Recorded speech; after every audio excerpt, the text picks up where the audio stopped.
se směje, cvaká zubama, to zas bude večer mela s bráchama.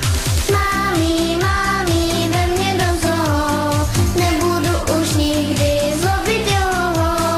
Mami, mami, ve mně do zoo, nebudu už nikdy zlobit, jo. Gorila si vážně ťuká na čelo, proč se ten had slíká, že by se to nemělo. Víte, co se stane, když zlobí klokánek? Maminka ho zamkne v kapse na zámek. Mami, mami, ve mně do zoo, nebudu už nikdy zlobit, jo.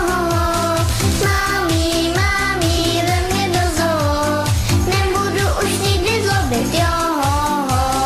Povídala želva, co mrkev pěstuje, že prý má tak zilva a tak se stěhuje. Kroní samourýhu od jeho drávku má, nezůstane, není přece šílený.